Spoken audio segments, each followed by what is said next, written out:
नमस्कार सभी को। तो देखिए क्लास 12th बायोलॉजी के हम लोग कुछ इंपॉर्टेंट मल्टीपल चॉइस क्वेश्चंस को देखेंगे। यहाँ पर 50 एमसीक्यूज होने वाले हैं। चैप्टर का नाम है organism and population. Chapter number 11 है एनसीईआरटी बायोलॉजी का। तो फर्स्ट क्वेश्चन कह रहा है इकोलॉजी प्राइमरली डील्स विद। तो इकोलॉजी जो है ये किससे रिलेटेड होती है, किस चीज़ के बारे में डिस्कशन करती है, ये यहाँ पर आपको बताना है। तो पहला ऑप्शन दिया है क्लासिफिकेशन ऑफ ऑर्गेनिज्म। क्या ये ऑर्गेनिज्म का क्लासिफिकेशन करती है? नहीं, ये इंटरैक्शन के बारे में बात करती है ऑर्गेनिज्म और इन्वायरमेंट का। तो ये ऑप्शन बिल्कुल सही है। बी ऑप्शन जो हो जाएगा वो बिल्कुल सही हो जाएगा। इसमें मेनली जो ऑर्गेनिजम्स होते हैं वो इन्वायरमेंट के साथ कैसे इंटरेक्ट करते हैं, ऑर्गेनिज्म बहुत सारे आपस में ही कैसे इंटरेक्ट करते हैं, वो सारी बातें हम लोग यहाँ पर देखते हैं। अच्छा, इसी में एक और बात याद रखिएगा कि इकोलॉजिकल टर्म जो सबसे पहली बात कॉइन किया था, ये टर्म कॉइन किसने किया था? तो अर्नस्ट हैकेल ने कॉइन किया था। ठीक है, तो अर्नस्ट हैकेल ने इसको कॉइन किया था, ये बात आपको याद रखनी है।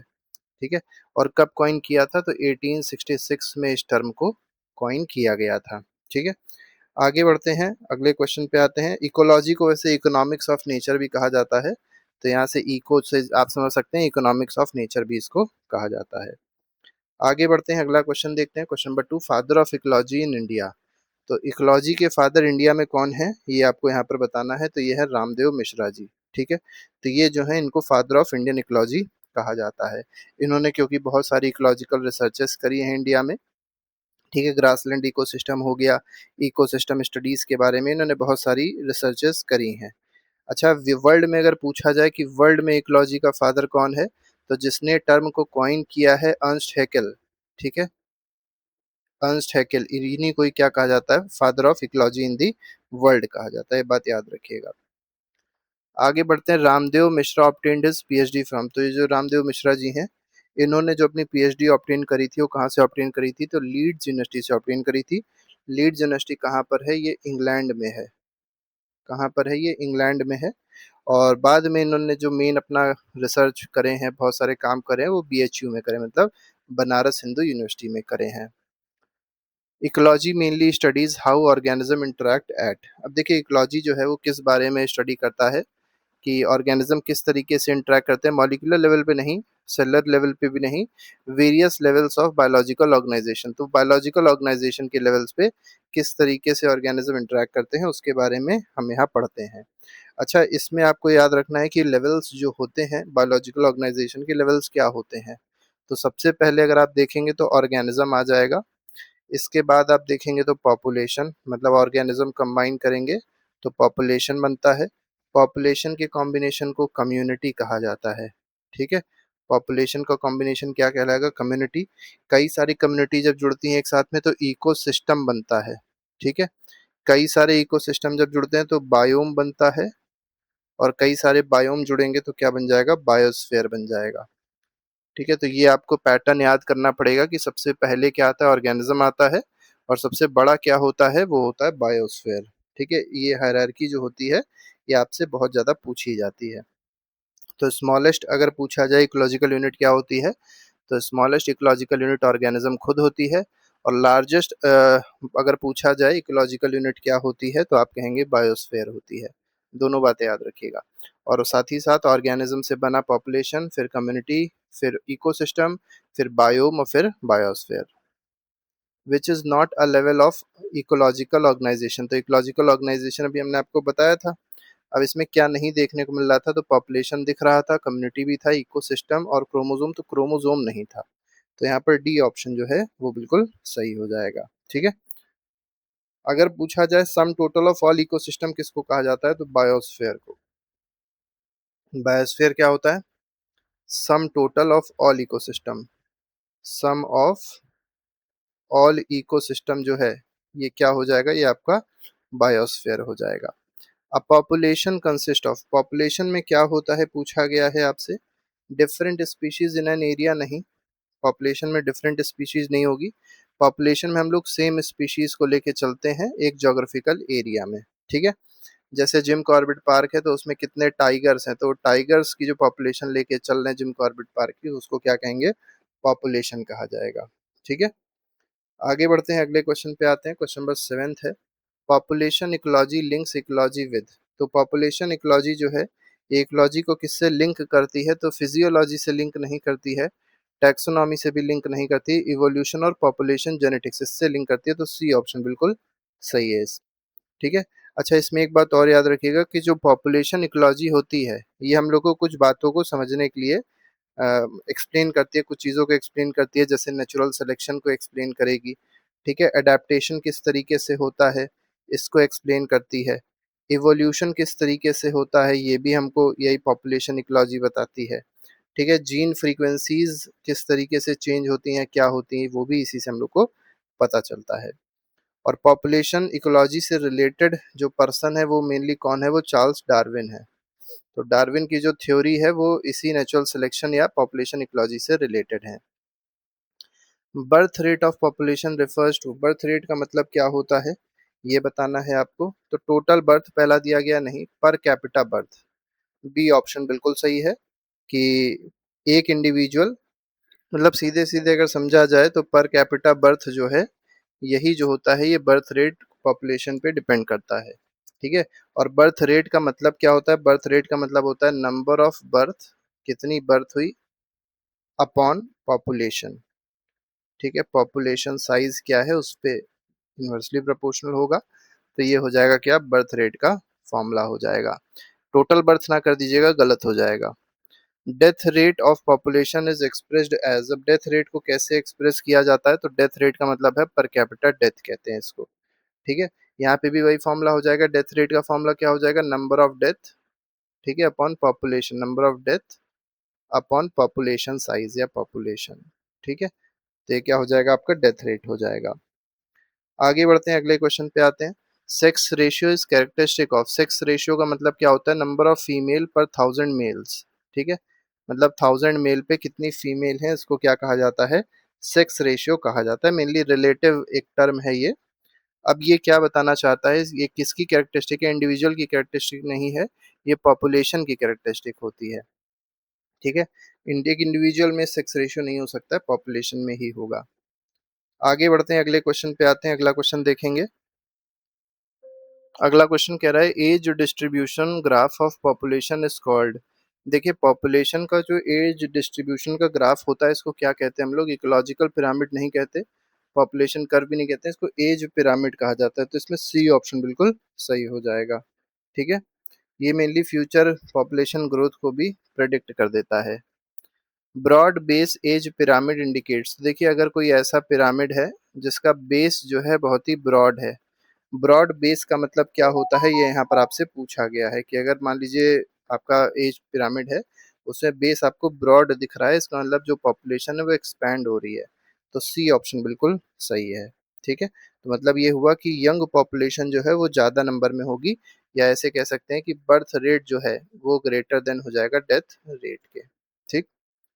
आगे बढ़ते हैं, bell shaped age pyramid represent. अब देखिए, अगर एज पिरामिड आपको बेल की तरह दिखाई पड़ रहा है तो इसका मतलब क्या होता है? तो बेल की तरह दिखाई पड़ रहा है, इसका मतलब ये है कि बर्थ रेट जो है ये अप्रोक्सीमेटली इक्वल है किसके? डेथ रेट के।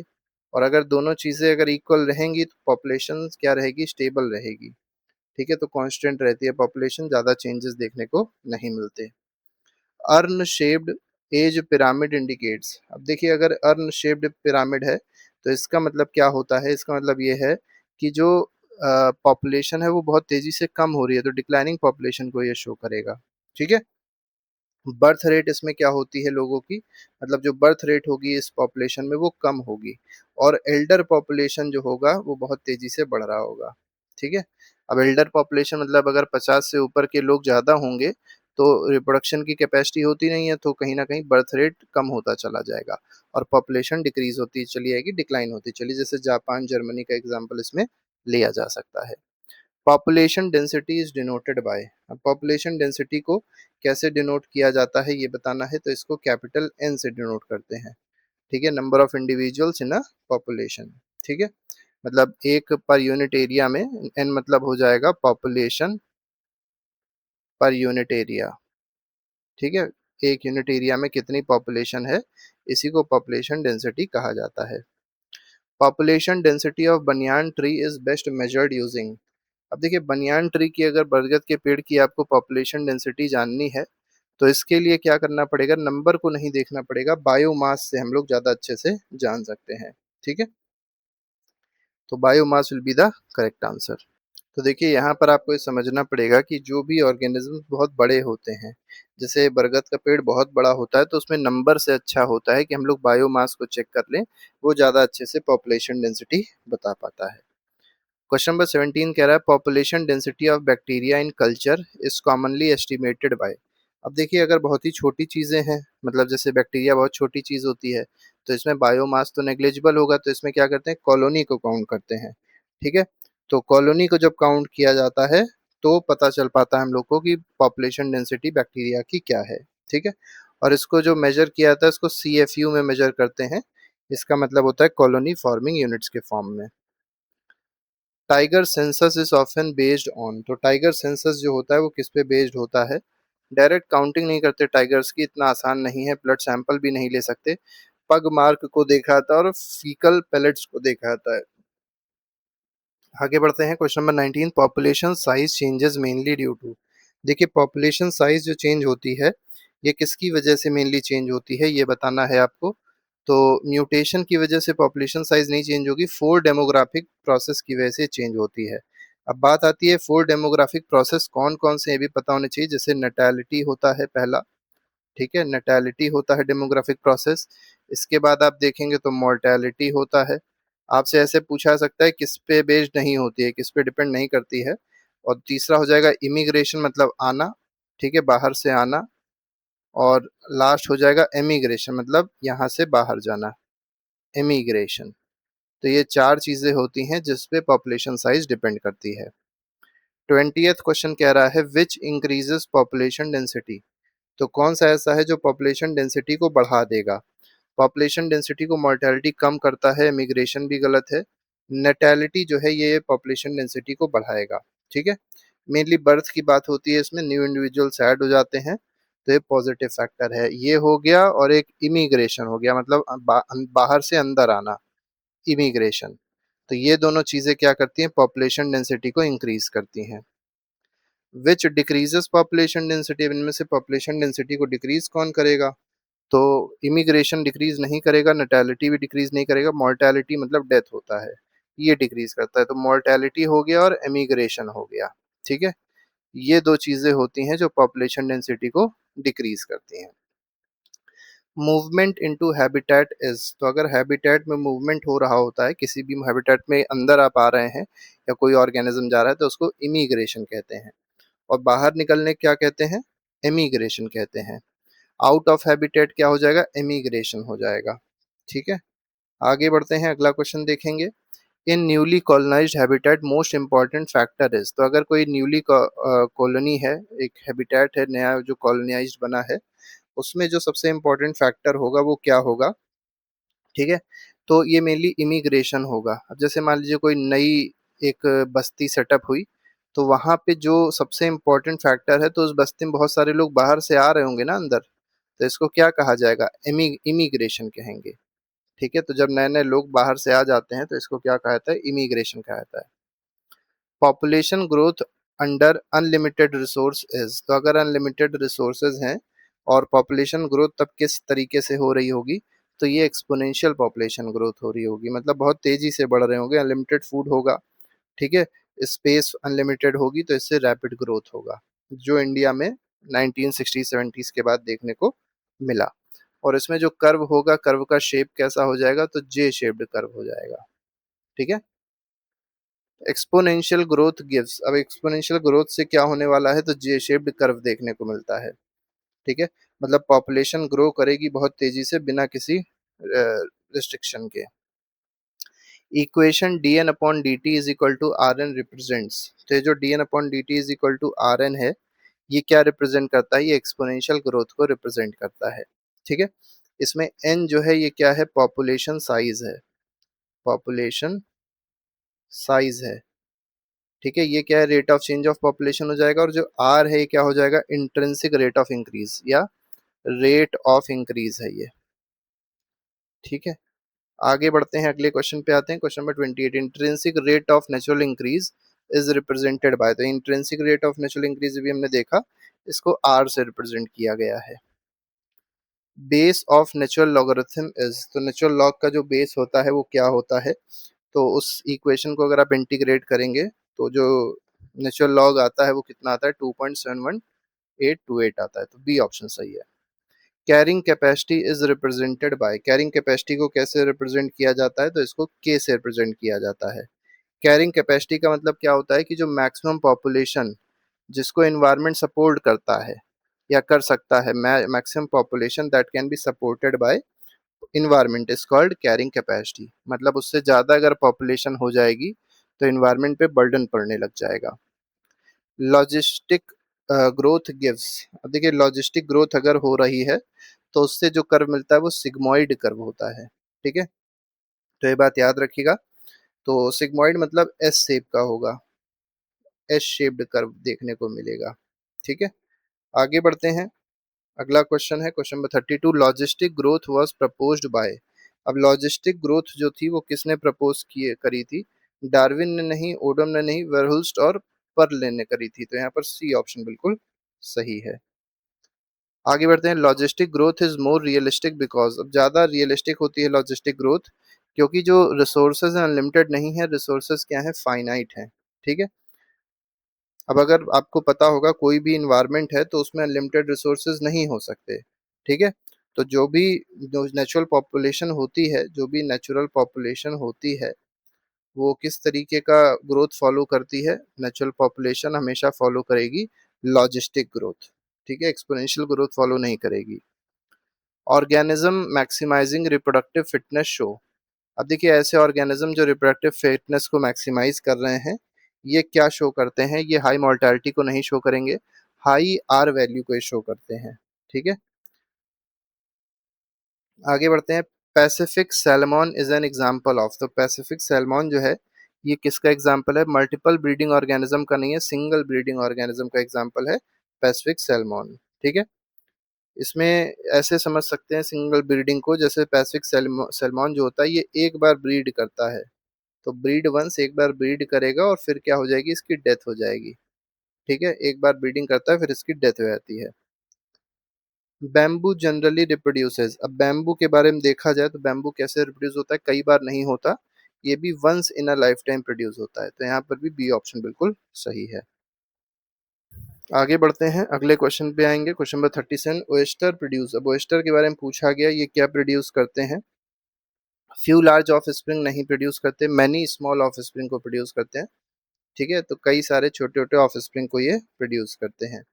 Bird generally produce, bird bird में अगर देखा जाए तो इनमें किस तरीके का प्रोडक्शन होगा, तो यहाँ पर फ्यू लार्ज ऑफ स्प्रिंग होगा, ठीक है, तो यहाँ पर ए ऑप्शन बिल्कुल सही है इसमें।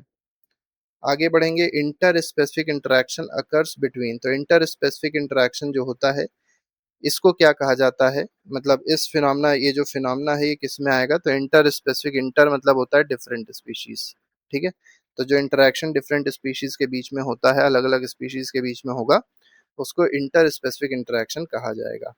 जैसे टाइगर हो गया, ठीक है, इसके बाद डियर हो गया, बी हो गई, फ्लावर हो गया, तो ये क्या है, इन सब के बीच में जो इंटरेक्शन देखने को मिल रहा है वो इंटर स्पेसिफिक इंटरेक्शन होगा। Interaction beneficial to both species, देखिए दोनों को अगर पॉजिटिव दे रहा हो, दोनों के लिए बेनिफिशियल का मतलब है म्यूचुअलिज्म, ठीक है, सिम्बायोटिक रिलेशनशिप हो जाएगी।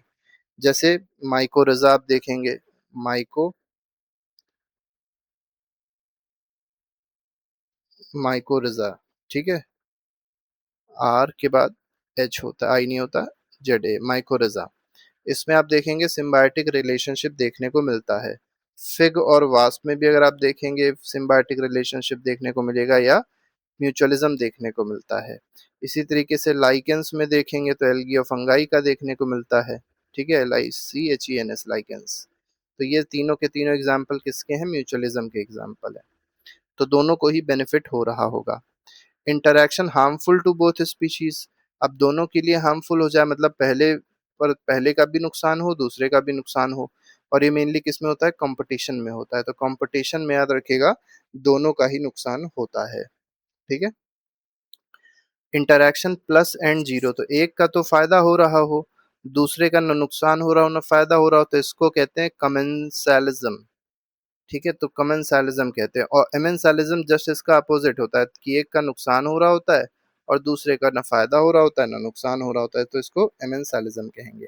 ठीक है, कमेंसालिज्म का एग्जांपल समझ सकते हैं, कैटल एग्रेट होता है, cattle एग्रेट plus cattle orchid plus mango tree. ठीक है, तो ये तीनों तीनों एग्जांपल हैं किसके, कमेंसालिज्म के हैं। इंटरेक्शन निगेटिव जीरो, तो एक का नुकसान हुआ दूसरे का फायदा हुआ, ये किससे होगा, तो ये आप ये मतलब ये किस में देखने को मिलेगा, तो इसको बोलेंगे एमेंसालिज्म कहेंगे इसको। ठीक है, तो एक को हार्म होगा दूसरा अनअफेक्टेड होगा। ठीक है, predator prey interaction is represented by, अब देखिए प्रेडेशन वाला देखा जाए, प्रेडेशन हो, ठीक है, तो प्रेडेशन के केस में या पैरासाइटिज्म के केस में क्या होता है, एक का फायदा हो रहा होता है और दूसरे का नुकसान हो रहा होता है, तो प्लस और माइनस इसमें सही हो जाएगा। ठीक है, तो एक इसमें प्रेडेशन प्रेडेटर होगा और एक इसमें प्रे होगा। एक प्रेडेटर होगा, प्रेडेटर मतलब मारने वाला, और एक प्रे होगा, प्रे मतलब जिस पे हमला किया गया, तो ये तो मर जाएगा निगेटिव, ये खा जाएगा उसको पॉजिटिव। ठीक है, और अच्छा एक चीज और समझ लीजिए कि एक होता है प्रेडेशन और एक होता है जो मच्छर अच्छर होते हैं उसको पैरासाइटिज्म कहते हैं, पैरासाइटिज्म कहते हैं। इसमें क्या होता है, उसमें प्रेडेटर और प्रे था, इसमें एक होस्ट होगा और एक इसमें पैरासाइट होगा। तो होस्ट जो है वो तो नुकसान हो जाएगा उसका, पैरासाइट का फायदा हो जाता है। प्रेडेटर हेल्प्स मेंटेन, अब प्रेडेटर किस तरीके से हेल्प करता है, तो ये स्पीशीज की डाइवर्सिटी को मेंटेन रखता है। ठीक है, ये कॉम्पिटिटिव एक्सक्लूजन को रोकता है, किसको रोकता है, प्रिवेंट्स कॉम्पिटिटिव एक्सक्लूजन को रोकता है, एक्सक्लूजन, इसको क्या करेगा, ये रोकेगा। ठीक है, जैसे पिसास्टर स्टारफिश की बात करी जाए तो ये इसमें एग्जांपल हो जाएगा।